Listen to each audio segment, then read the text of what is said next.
Bonsoir en plateau, bonsoir Charles. Bonsoir Sylvestre, je salue tous ceux qui nous regardent en ce moment. Bonsoir Clément. Bonsoir Hippolyte, bonsoir Charles, bonsoir l'ensemble des téléspectateurs. L'évidence s'est faite ce soir au stade de la réunification de Douala Bipanda. Le Maroc, favori de cette compétition, s'est non seulement imposé sur la Zambie 3-1, mais il y avait également la manière dans sa façon de jouer. Oui, beaucoup de manières. Disons qu'il y a un scénario catastrophe pour la Zambie dans tout le jeu, avec un but qui arrive, et il faut confirmer, il faut la VAR pour que le but soit confirmé. Ensuite, il y a l'exclusion. Après, il y a un deuxième but, un troisième avant 15 minutes. À la limite, la Zambie ne savait plus si le devant c'était devant ou bien le devant était derrière. Ils ont été sonnés. Mais heureusement qu'ils ont retrouvé quelques ressources pour jouer. À côté, ça n'enlève rien au Maroc, qui est une équipe suffisamment solide, bien organisée, avec des qualités techniques qu'on peut apprécier, avec une organisation tactique vraiment au-dessus de la moyenne et un état d'esprit de conquérant. Ça leur donne l'avantage d'être favoris. Et puis, pour la Zambie cet après-midi, c'était un jour sans, véritablement sans. La Zambie n'a pas eu le temps nécessaire de poser une résistance à la hauteur de sa réputation. Peut-être vers la fin de la rencontre où ils ont quand même essayé de sortir la tête de l'eau, mais le Maroc était très fort cet après-midi et accompagné par cela, par le contexte et les circonstances. Et comme dans une stratégie de guerre, le Maroc a acculé la Zambie de tous les côtés. Le réveil zambien a été un peu tardif, mais il y a eu quand même cette riposte qui permet aux Zambiens de ne pas sortir ridicule de ce match. Un but pour eux, contre 3 pour le Maroc qui s'impose, se qualifie pour la demi-finale. Ils ont sauvé l'honneur. Il faut dire que le Maroc est sur son terrain. Il a fait tout le premier tour. À la réunification, à la réunification. Oui. Voilà. Ah oui, et ils jouent ce match de cet après-midi à Bipanda. Ils ont déjà des repères sur ce terrain. Ça, c'est évident. Et c'est clair aussi que sur le plan de l'habileté technique, sur le 11 du Maroc, vous avez quand même une bonne dizaine de joueurs qui a le niveau technique au moins un peu au-dessus de la moyenne générale du tournoi. Très honnêtement. Donc, face à cela, et malheureusement pour eux, je ne sais pas si eux ils voulaient avoir une phase d'observation, mais le Maroc n'en a pas laissé le temps. Il a déroulé tout de suite et très très vite. Et donc, franchement, on a vu une belle équipe du Maroc et on a vu une Zambie qui a perdu complètement le sens de la rencontre à un moment donné. Vous sentiez qu'elle n'avait plus du tout de repères sur le terrain, ça a pu se repositionner. Bon, je crois que le discours du sélectionneur a dû les ramener à un peu de calme quand ils ont réalisé que là maintenant l'enjeu c'est de sauver l'honneur. Parce qu'à un moment donné, ils rêvaient encore peut-être de pouvoir réduire et remonter. Mais quand ils ont réalisé que là maintenant, à 3-0, là, et à l'heure où on est, maintenant sauvons l'honneur, ils ont recommencé à mieux jouer. Parce qu'en fait, ils se sont enlevés la pression de la victoire. Parce qu'ils s'étaient rendus à l'évidence qu'au cours de ce match-là, ça va être difficile de battre ce Maroc. Parce que vous sentiez que ce Maroc pouvait marquer quand il souhaitait. C'est-à-dire qu'il accélérait. Vous sentez que dès qu'il accélère, il y a du danger qui se crée immédiatement. Donc c'était des choses se passaient d'une manière que quand vous êtes l'adversaire d'une telle équipe, à un moment donné, vous vous dites, mais par quel bout je prends? Je défends ou j'essaye aussi d'attaquer? La Zambie s'est trouvée vraiment embarrassée.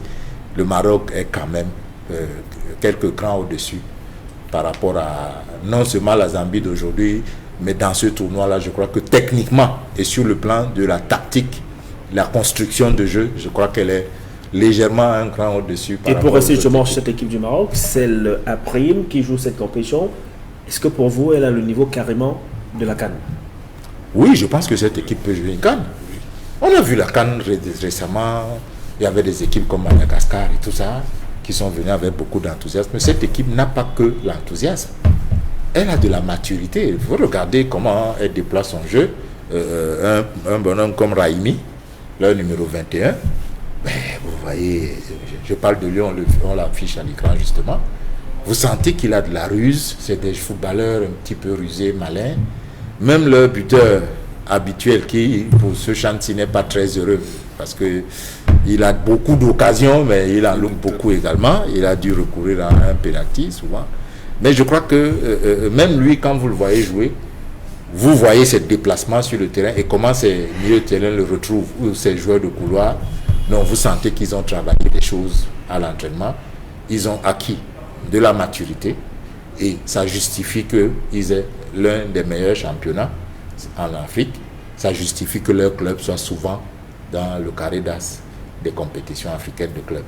Vraiment, c'est bien justifié. Et Clément Lechesne, c'est aussi l'affrontement ou la mise en compétition des différents championnats sur le continent. On le sait depuis, les championnats en Afrique du Nord sont très relevés par rapport à ceux de l'Afrique subsaharienne. Et là, le Maroc déroule carrément en restant sur cette réalité. Oui, on peut le dire. On peut avoir un enfant très brillant représentant une région. Et à côté, là, vous avez 10 élèves moyens. L'élève brillant, bien qu'étant seul, va être au-dessus de l'eau. Ça semble être le cas du Maroc qui domine du pied à la tête cette compétition, de par son organisation, de par son approche tactique, de par sa qualité et les individualités qui composent son effectif. 1 sur 4 par rapport à la zone Afrique du Nord pour le Maroc, 1 sur 4 par rapport à l'Afrique centrale avec le Cameroun et 2 sur 4 par rapport à l'Afrique de l'Ouest. Maintenant, au nombre, si c'est une part démocratie, on va considérer que c'est l'Afrique de l'Ouest qui est la mieux structurée, la mieux représentée, alors qu'un tour plus tôt, c'était l'Afrique centrale avec 3 représentants, Congo, Cameroun, RDC, qui étaient le plus représentatif en ce qui concerne le nombre. Mais maintenant, plus ça s'avance, plus ça s'affine, plus il faut faire parler d'autres qualités pour pouvoir continuer à exister dans la compétition. Le Maroc semble, à mon sens, un sérieux candidat. Mais ça ne veut pas dire que les autres iront en victime résignée. Le Cameroun a sa petite idée dans la tête et on va rencontrer le Maroc. Ça nous donnera l'occasion de véritablement mesurer ce que nous savons faire et ce que nous ne savons pas faire. Et puis à sortir de là, je pense qu'on va tirer un certain nombre de leçons. Donc, le vin est tiré, il faut le boire. Et voilà, avec le concours de la réalisation, nous allons écouter le coach Ahmed Amouta, le sélectionneur de l'équipe du Maroc. Il avait dit depuis le deuxième match que le Maroc est en train de prendre la température, prend le pouls et qu'ils vont dérouler match après match. Il a été clair, le Maroc est venu à cette compétition avec des idées bien figé, c'est remporté, conserver le titre remporté à la maison 2 ans plus tôt. On va écouter le coach Amouta. Déjà le fait de gagner les 2 derniers matchs et le fait de marquer 8 buts, donc ça installe beaucoup de confiance chez nous, au sein des joueurs et surtout au sein des milieux de terrain et des attaquants. Nous allons commencer dès ce soir à travailler sur notre prochain adversaire qui est le Cameroun, qui sera donc supporté et aidé par 15-20 000 spectateurs.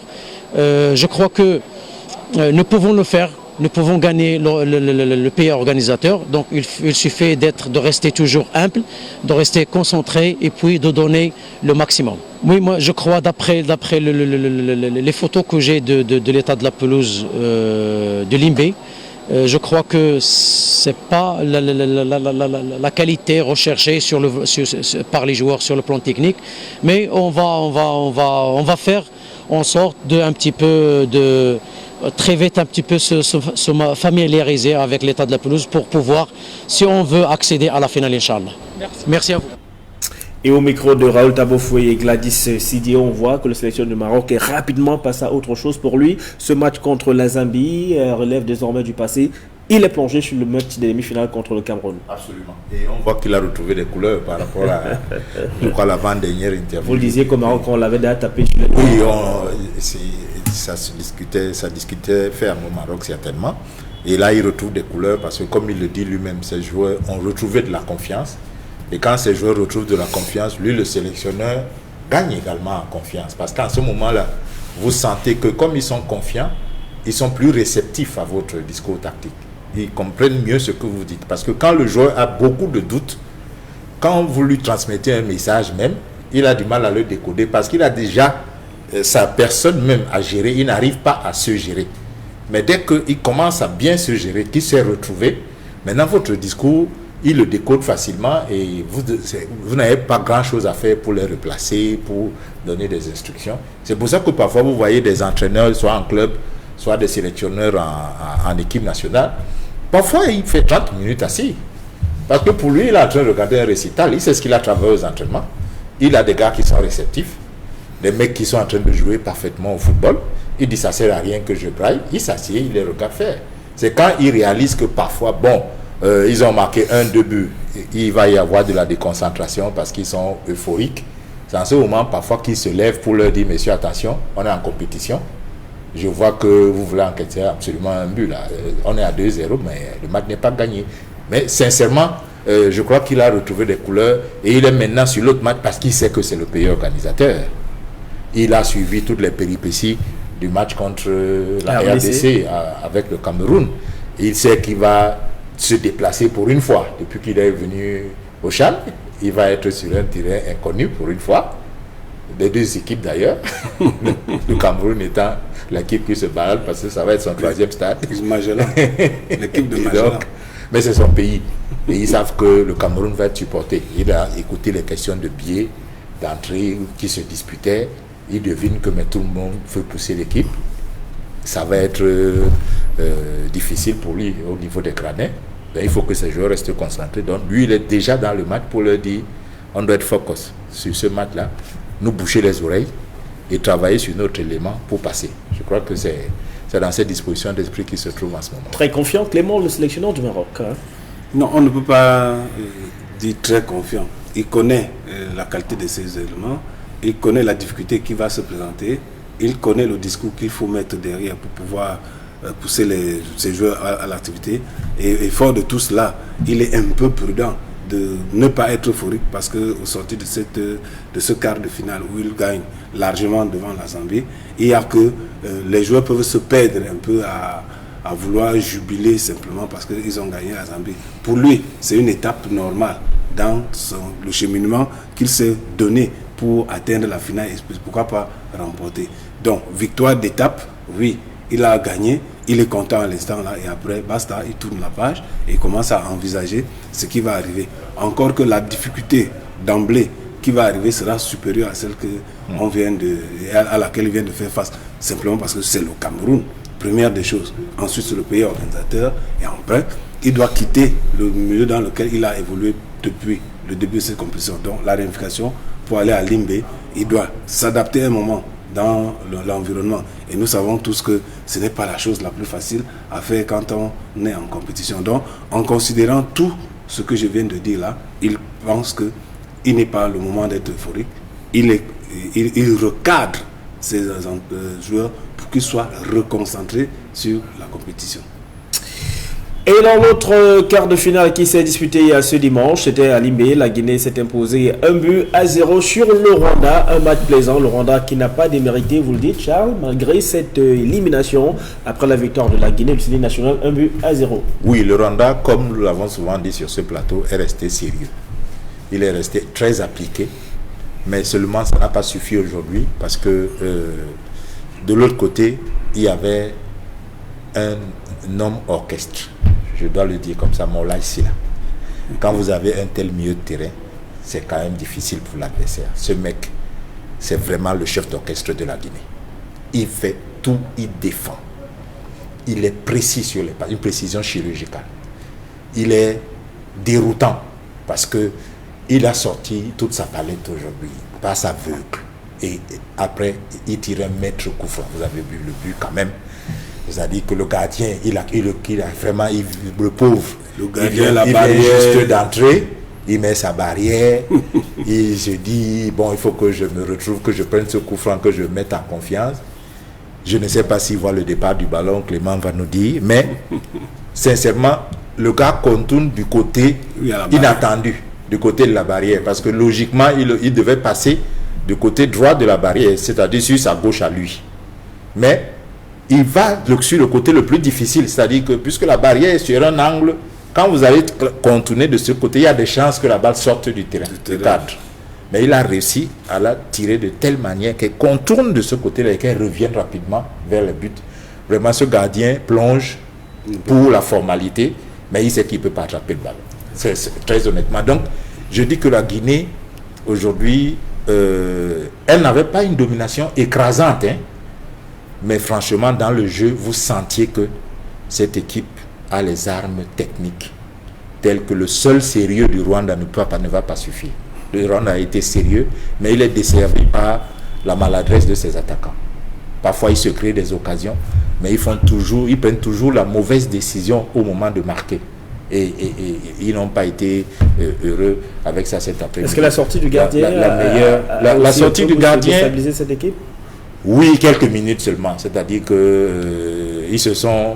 C'était la mentalité de la victime qui n'est pas d'accord avec la décision de l'arbitre. C'est-à-dire qu'ils ont estimé que l'arbitre est allé... Parce que le gardien va pour tacler, en réalité. Et l'attaquant arrive avec le ballon. Lui, il sort pour tacler et renvoyer le ballon vers l'avant. Sauf que il rase le sol et le joueur est obligé de sauter pour l'éviter et il tombe et il se réceptionne mal. Lui-même, l'arbitre donne encore un carton jaune. Mais je ne sais pas si c'est ce que Clément dit souvent. Comme le joueur était sur l'axe du but, oui. Peut-être que la VAR lui a dit oui, tu donnes le carton jaune, mais si le gardien ne fait pas ce geste, le gars marque le but. Donc vraiment, je vais clair là-dessus. Oui, il faut y aller. Tu lui donnes le rouge. Donc il va à la VAR et il annule le jaune, il lui met le rouge. Ça déboussole le gardien qui est lui-même perdu un peu.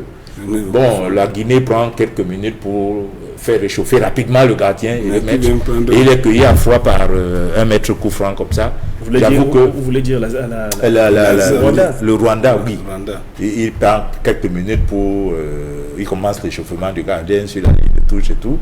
Mais on le gonfle un peu. Ses joueurs de champ viennent lui donner du courage. Mais quand il arrive, le temps de placer le mur, il a déjà encaissé. Il faut dire que pendant 5 minutes, 5 ou 6 minutes, ils étaient un peu perdus, ils étaient un petit peu... Mais ils se sont vite retrouvés. Et ils ont retrouvé leur sérieux, leur application.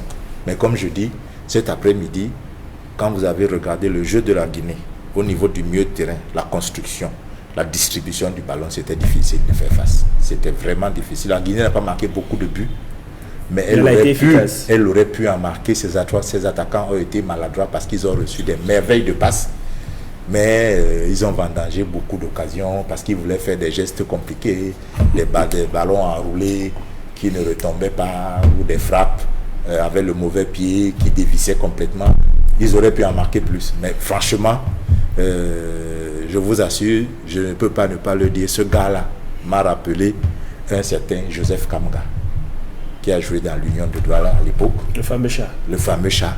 C'est-à-dire qu'il a ses qualités. Au milieu de terrain, c'est pratiquement un ordinateur. Ce bonhomme, à lui tout seul, a fait le match. À mon avis, il a fait le match à lui tout seul. Et je ne sais pas si c'est lui qui a été l'homme du match, mais s'il ne l'est pas, je serais vraiment étonné. Belle équipe de la Guinée qui se qualifie pour le dernier carré, mais le Rwanda n'a pas démérité, Clément. Oui, le Rwanda n'a pas démérité, on le dit. Le Rwanda a travaillé avec ses armes, avec son cœur, avec son enthousiasme et avec toutes les armes qui étaient en sa possession. Il faut dire à la suite de Charles que, et pour les auditeurs et téléspectateurs, les buts ont 7 mètres 32 de large. Les buts ont 7 mètres 32 de large et 2 mètres 44 de haut. Quand un gardien place la barrière, il met la barrière sur la moitié et il se met sur une autre moitié. Lorsque le joueur joue du côté de la barrière, le gardien doit d'abord parcourir sa propre moitié, 3,50 mètres, avant d'aller parcourir les 3 autres mètres 50 qui séparent la limite de la barrière du poteau. Et lorsque le joueur réussit à jouer à l'extrémité droite de la barrière, pour que, non, vraiment, même si le gardien est comment, parce qu'il n'y a que par anticipation. Or, s'il anticipe, le gars va tirer à l'endroit où il se trouvait. Donc, il faut attendre partir le tir pour aller le chercher. Donc, le gardien n'était pas verni par cette situation qui a même voulu qu'il vienne en substitution de son coéquipier, alors qu'il y a un coup franc en face. Donc, la toute première action qu'il doit faire, c'est une douche froide. Maintenant, s'il n'est pas suffisamment mentalement outillé, il peut plonger. Heureusement que par la suite, ils retrouvent les ressources pour se remettre à jouer comme on l'a remarqué. Pas très au devant de la scène, cette édition du CHAN aura permis quand même de découvrir le développement qui est en train de prendre le football au Rwanda. Oui, le Rwanda, la Tanzanie, ça se voit. Et puis, il y a un développement global, et nous cessons de le dire ici, il y a un développement global en ce qui concerne le Rwanda. Comme ça se fait en sport, c'est comme ça que ça se fait aussi ailleurs, en agriculture, en économie, en politique. Et tout ce mouvement global, impulsé par une idée maîtresse, fait en sorte qu'aujourd'hui, oui, le Rwanda peut nourrir les regrets parce que éliminé, pourtant il a eu quelques occasions qui lui auraient donné la possibilité de revenir au score et même peut-être passer devant. Malheureusement, la maladresse fait aussi partie des qualités humaines, entre guillemets. Donc cette maladresse les a desservi le Rwanda aujourd'hui. Mais simplement, on va garder en tête que c'est pour cette édition du CHAN, le Rwanda a été un sérieux candidat. Voilà donc les affiches de ces demi-finales qui démarrent mercredi par le choc entre le Cameroun et le Maroc. Ensuite, le Mali affrontera la Guinée. Voilà les 4 du dernier carré pour 2 placements en finale. L'un d'entre eux terminera 3e de cette 6e édition du championnat d'Afrique des Nations. Mali-Guinée, oui. Ensuite, Cameroun, Maroc. On va peut-être rester d'abord sur l'affiche qui intéresse beaucoup d'entre nous sur ce plateau, l'affiche Cameroun-Maroc. Là, les Lions, ils sont mal embarqués, vous le pensez? Ça va être difficile, ça va être un adversaire qui a tout un autre calibre que le type que nous n'avons pas encore rencontré depuis le début du CHAN. Parce que d'abord, c'est une équipe d'Afrique du Nord et le Cameroun a souvent eu quelques difficultés avec les équipes d'Afrique du Nord parce que leur style de jeu ne nous convient pas beaucoup. On est souvent mal à l'aise, tant en club qu'en équipe nationale, face aux équipes de l'Afrique du Nord. Ça, il faut le dire d'avance parce que c'est des gens qui sont souvent manieurs de ballon et à certains moments, ils vous agacent. Mais ça fait partie de leur jeu. Ils ont préparé qu'ils doivent vous agacer. Donc parfois, ils vous embêtent avec des fautes, des chutes inutiles. Vous le frôlez, il tombe, il roule sur lui, même ça vous agace, vous vous énervez. C'est préparé comme ça pour que vous sortiez de vos gonds. Et quand vous sortez de vos gonds, vous devenez vraiment plus dur, plus rugueux sur les hommes. Et vous multipliez les fautes. Vous multipliez les fautes et ils font parler en ce moment à leur technique. Et ça va être difficile pour vous de vous retrouver pour recadrer votre équipe. Donc ça va être un morceau difficile pour le Cameroun qui a du mal à poser le ballon. On a du mal à poser le ballon. On a eu Assomo hier qui a montré de belles velléités. Je crois qu'il peut encore faire mieux parce qu'il faut que maintenant il se mette en idée qu'il doit marquer des buts. Parce que j'ai l'impression qu'il n'a pas encore intégré qu'il doit faire la décision. Il doit faire la décision. Je me souviens de ce que comment il s'appelle le joueur qui est parti de Chelsea à Real, Hazard. Eden Hazard avait dit que qu'il est devenu un peu plus buteur qu'avant, c'est que Samuel Eto'o lui avait dit un jour, mon cher petit frère, tu joues très bien au foot, mais tu n'as pas en esprit que c'est toi qui dois faire la décision. Le jour où tu vas te mettre dans la tête que tu dois aller au bout de ce que tu commences là, parce que tu commences des choses, mais tu ne penses pas à aller au bout. Il dit que ce discours-là, sérieusement marqué, et depuis qu'il l'a intégré, il est devenu buteur aussi. Je crois que si Assomo, vous avez vu certaines de ses actions hier, il aurait pu aller plus loin. L'action qui va sur le poteau, il aurait pu en faire plusieurs comme ça au cours du match. Il a eu les possibilités. Et on a vu la défense du Maroc ici à Douala, au cours de la phase de poule. Elle est, par certains côtés, notamment au niveau de l'axe central, elle est friable. Cette défense-là est friable de temps en temps. Et donc, si on a un porteur de ballon, un bon porteur de ballon, qui peut aller vers ces défenseurs-là pour les éliminer, et, afin qu'on crée un petit surnombre, je crois que on peut également les ébranler. N'oublions pas ce que je répète ici tous les jours également, le Maroc respecte beaucoup le Cameroun, comme tous les autres pays. Et quand le Cameroun est pays organisateur, le respect s'est multiplié par 2. En ce moment-là, c'est à nous aussi de jouer sur ce respect qui nous est accordé pour que, comme disait Ibengue, avant le match contre le Cameroun, pour qu'on ne baisse pas les yeux. C'est ce qu'Ibengue disait avant, parce qu'il savait que s'il joue contre le Cameroun et il baisse les yeux, il a perdu d'avance. Il faut que le Cameroun ne baisse pas les yeux devant l'habileté technique qui va être supérieure, parce que en 2-3 jours, on ne va pas changer drastiquement notre jeu et devenir des orfèvres de la technique. On a vu notre équipe, c'est Clément qui le répète, on va jouer sur nos points forts tels que l'équipe est en ce moment. Et le point fort de notre équipe, ce n'est pas la technique, ce n'est pas l'habileté technique. Donc il ne faut pas qu'on baisse les yeux devant ce qu'on va voir du côté des Marocains. Et je crois que ça va être très physique, ça va être très dur. Et la demi-finale, moi je crois que Limbe va vivre la finale du champ. Yaoundé, ça va être une finale secondaire, mais la vraie finale du champ, c'est le détenteur contre le pays organisateur, et c'est Limbe qui a l'avantage de vivre ça.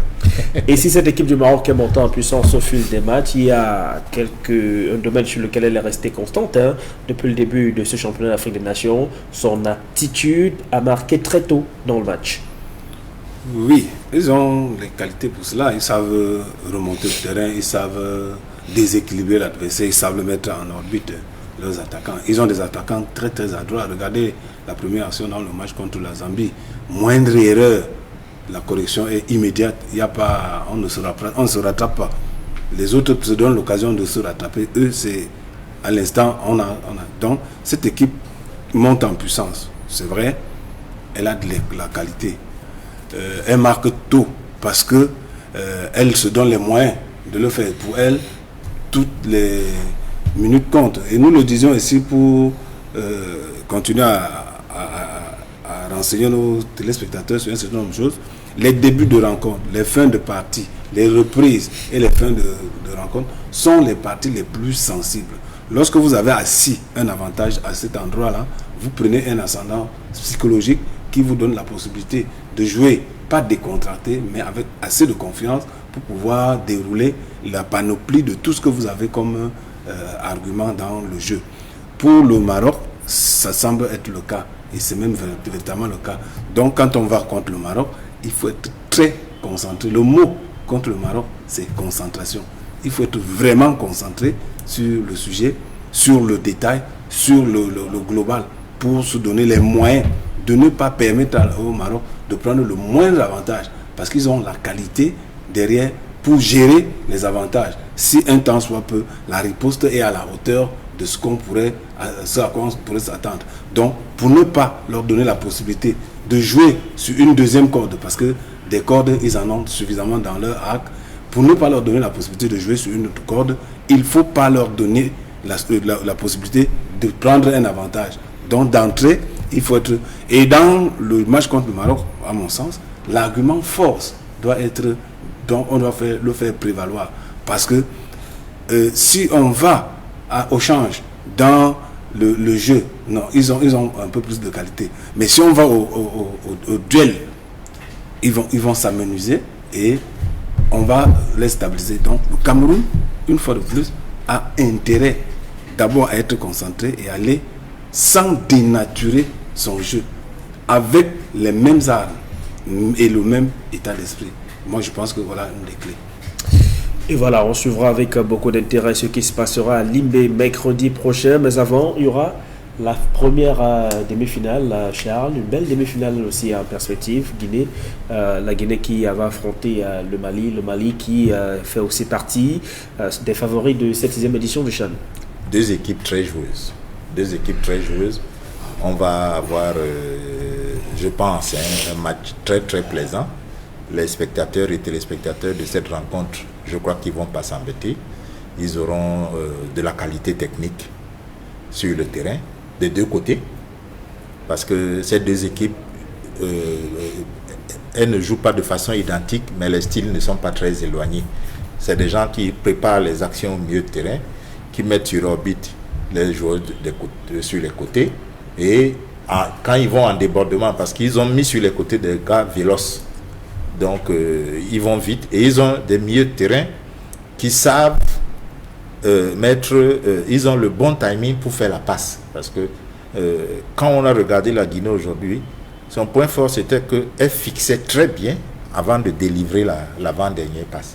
Et ça, c'est une qualité qu'on retrouve dans les deux équipes. Fixer l'adversaire et délivrer l'avant-dernière passe pour le joueur qui va faire le centre, ou le centre, la passe en retrait, pour que les attaquants puissent marquer le but. Et je crois que si on a cette opposition-là, telle qu'elle est décrite, et moi je me régale beaucoup plus parce que dans les deux équipes, on retrouve un certain nombre de gauchers. Et ça augmente... Les manières de ballon, généralement. Oui, ça accroît au niveau technique le jeu, parce qu'ils ont généralement, comme on les appelle unijambistes ou handicapés parfois, les Cléments les appellent souvent handicapés parce que la jambe droite c'est pour monter sur le lit. Pour monter sur le lit. La jambe gauche a beaucoup plus de force qu'un droitier qui est autant qui est au même niveau. Donc sincèrement, ça va faire un match, à mon avis, très très intéressant, une belle demi-finale, et on est sûr qu'on aura une équipe joueuse en finale. On est certain, puisque l'une des deux équipes ira en finale, mais je mettrai quand même un petit avantage sur la Guinée.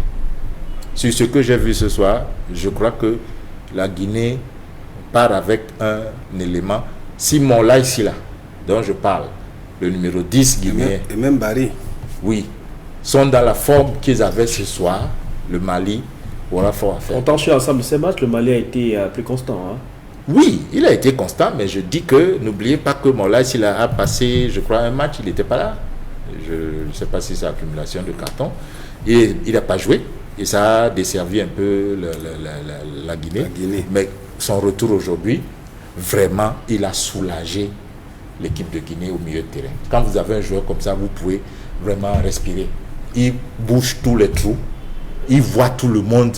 Il a les yeux derrière la tête, sur les côtés de la tête. Il voit tout. Et ses jambes obéissent. Il ne regarde pas le ballon. Mais ses jambes obéissent à ce qu'il a conçu. C'est très intéressant. C'est pour ça que moi, je mettrais une petite piécette du côté de la Guinée en disant je lui donnerai un petit 55% de chance. On le voit déjà, l'affiche Maroc-Cameroun. Au Cameroun-Maroc s'annonce très intense sur le plan du jeu.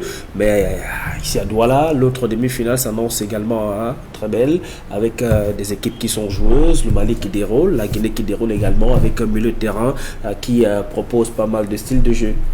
Oui, c'est deux équipes qui sont à la limite logées à la même enseigne. Ils doivent faire le pas qualitatif vers l'avant pour vraiment franchir un palier. Individuellement, quand vous prenez le Mali, il y a de la consistance. Dans la conception et dans l'approche, il y a de la qualité. Même chose pour la Guinée. La Guinée, aujourd'hui, Charles le disait avec beaucoup de bons mots là, la Guinée a montré qu'au-delà de cette compétition, elle est venue pour jouer et d'étaler un certain nombre de choses. Mais maintenant, il faut faire le pas. Il faut faire le pas de la compétition. Mettre le jeu au service de l'efficacité. Mettre le jeu au service de l'efficacité pour permettre de faire le pas. Généralement, ces deux équipes de l'Afrique de l'Ouest, c'est un derby régional. C'est deux équipes qui se connaissent, qui ont des antécédents. Et je pense qu'à la lumière de ces antécédents-là, il y aura un enjeu supplémentaire qui va vouloir créer l'hégémonie de l'une ou de l'autre par rapport à cette compétition. Les deux nations n'ont pas encore écrit leur nom dans l'annale du CHAN, mais comme en CAN, il n'y a que la Guinée et le Mali sont toujours à chaque fois bien pronostiqués, parce que le visage que ces nations la présentent, c'est de bons visages, mais au finish, au niveau de la compétition, il leur manque ce que j'ai appelé le pas qualitatif. Aujourd'hui, il faut déjà amorcer ce pas au niveau des A' pour que cet exemple-là puisse servir dans le discours qu'on pourra amener chez les A. Donc, pour moi, c'est une rencontre qui sera équilibrée. Bon, maintenant, qui va en tirer le profit? J'ai bien malin qui peut vous donner... Et Sylvain, je crois qu'il faut préciser aussi que le match se joue bien à 16h heure de Douala. Parce qu'en général, les matchs commencent à 17h. Les gens peuvent penser que quand on affiche 16h, c'est moins une heure. C'est pas le temps universel, c'est bel et bien l'heure locale. Et on le remarque, comme vous le voyez sur le petit écran, Maliens et Guinéens ont cette similitude des couleurs sur leurs drapeaux différents, sauf que l'ordre de l'agencement n'est pas le même, mais les couleurs sont... Le Cameroun n'est pas loin, hein. Les couleurs sont identiques. Hein.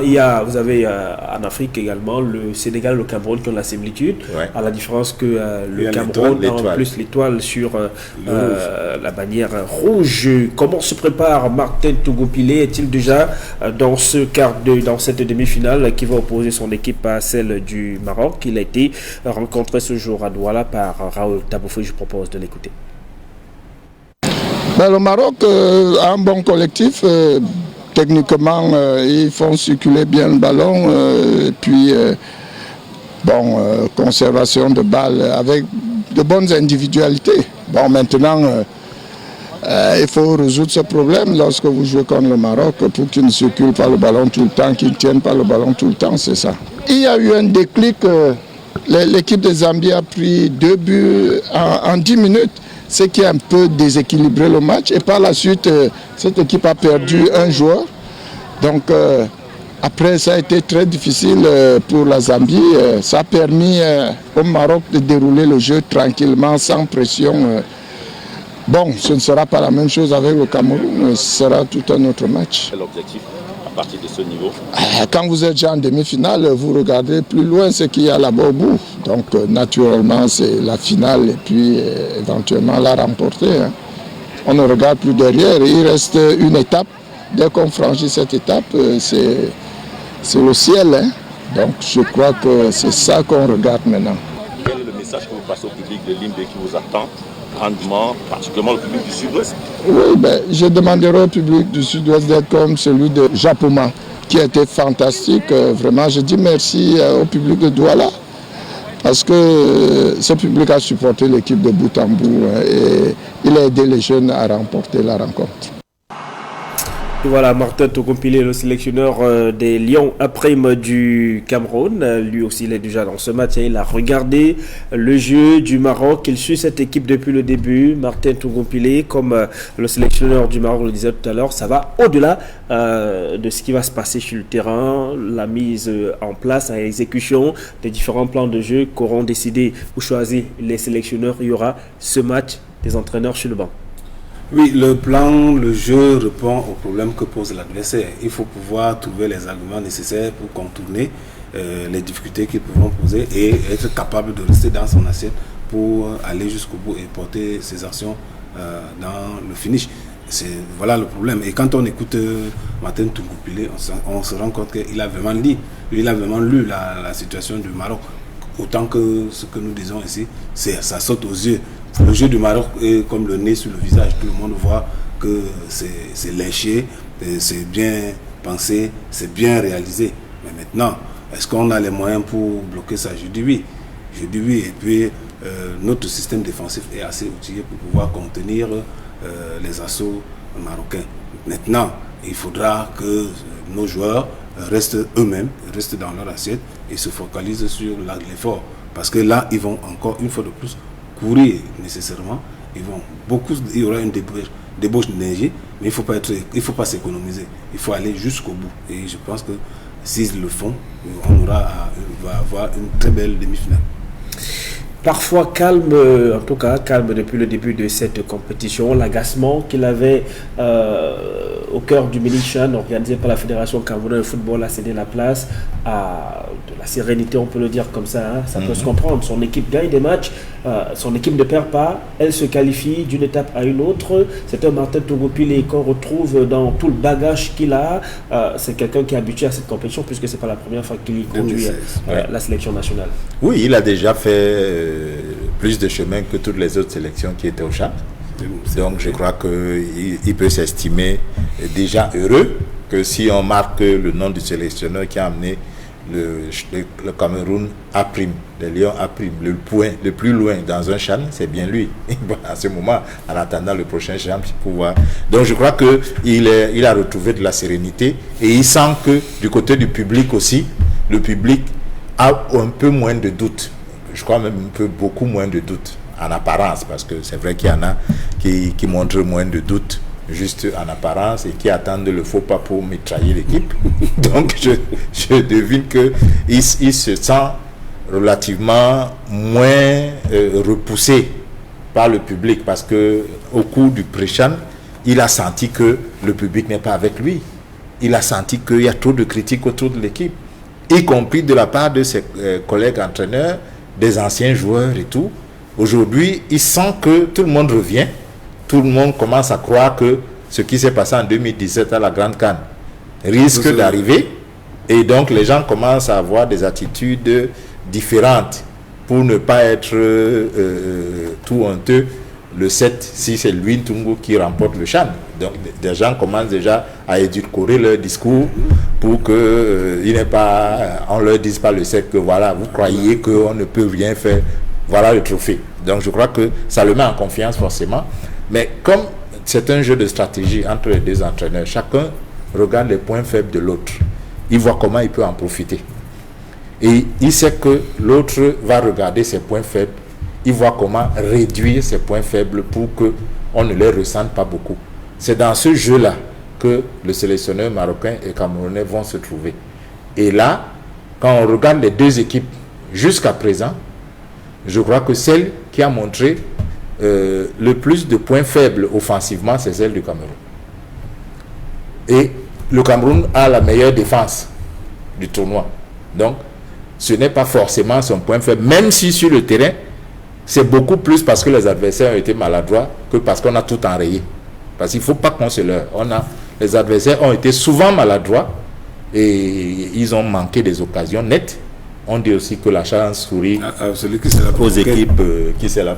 Parlons justement de la phase offensive, hein, sur la bataille offensive. C'est 9 buts inscrits jusqu'ici par le Maroc contre 3 seulement à 4 pour le Cameroun. Contre 4 seulement pour le Cameroun. Absolument, c'est ce que je dis. Je dis que sur le plan offensif, le Maroc va à l'avantage, hein, parce qu'il a des attaquants qui marquent des buts.